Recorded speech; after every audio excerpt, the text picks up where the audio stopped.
Naitwa Dr. Brighton Mshengezi, ni daktari bingwa wa magonjwa ya ubongo, mishipa ya fahamu na uti wa mgongo. Napatikana katika Hospitali ya Taifa ya Muhimbili tawi la Mloganzila. Leo napenda tuzungumzie ugonjwa wa kutetemeka ambao kitaalamu unaitwa essential tremor. Huu ni ugonjwa ambao uko katika kundi la magonjwa ya kutetemeka niseme.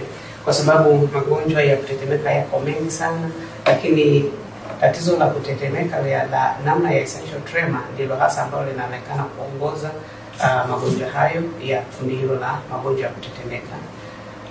Hili ni tatizo ambalo linawakumba watu wote, wa kike na wa kiume, na hasa linaonekana kwa watu wenye umri wa miaka kuanzia 40 na kuendelea. Lakini watu wenye umri mdogo chini ya hapo, baadhi yao wanaweza kuwa na hilo tatizo. Tatizo la kutetemeka ni tatizo ambalo linaathiri maeneo mbalimbali ya mwili wa binadamu. Hasa tunaliona kwenye vidole vya mikono, mikono yenyewe, miguu, sauti pamoja na kichwa.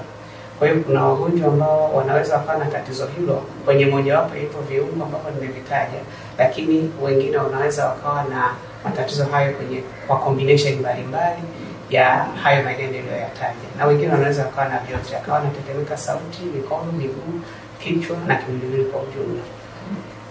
Ugonjwa huu chanzo chake hakiko wazi sana.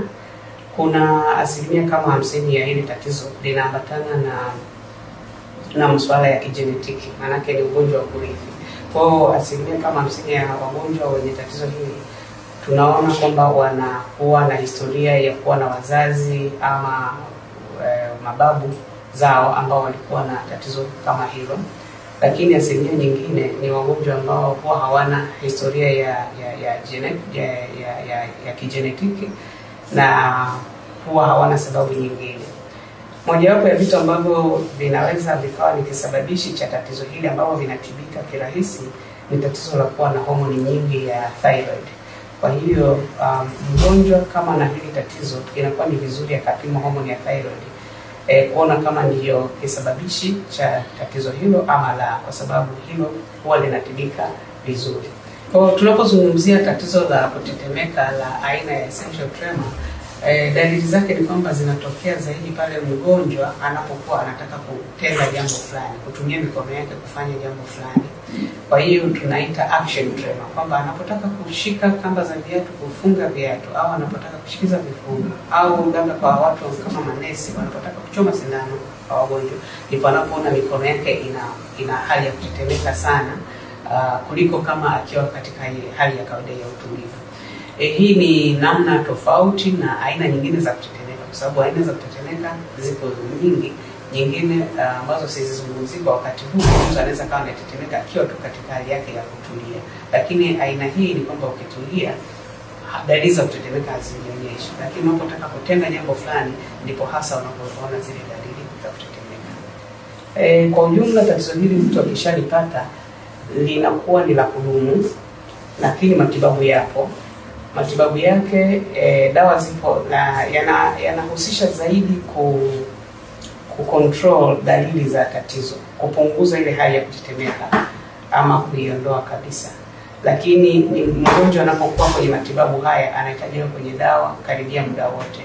Maana anapoacha dawa ama anapomeza dawa, ile dawa ikaisha nguvu, tatizo la zile dalili za kutetemeka zinaanza kujitokeza tena.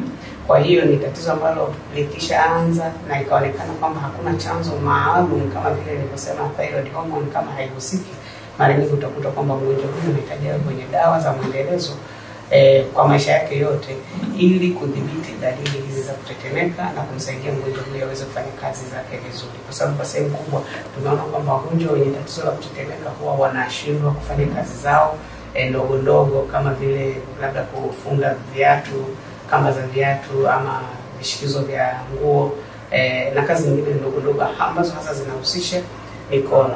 Na vile athari zingine wanazipata kwenye sauti. Kama ni mtu ambaye ni mtangazaji, anaweza kashindwa kufanya kazi yake ya utangazaji kwa sababu sauti yake inakuwa inatetemeka. Lakini matibabu yapo ya kudhibiti hizo dalili.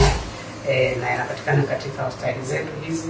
Mojawapo ni Mloganzila, wataalamu wako na dawa zipo. Kwa hiyo kama wagonjwa wanaona wana dalili hizo za tatizo la kutetemeka, tunawashauri sana waweze kufika hospitalini kwa ajili ya matibabu zaidi. Asante.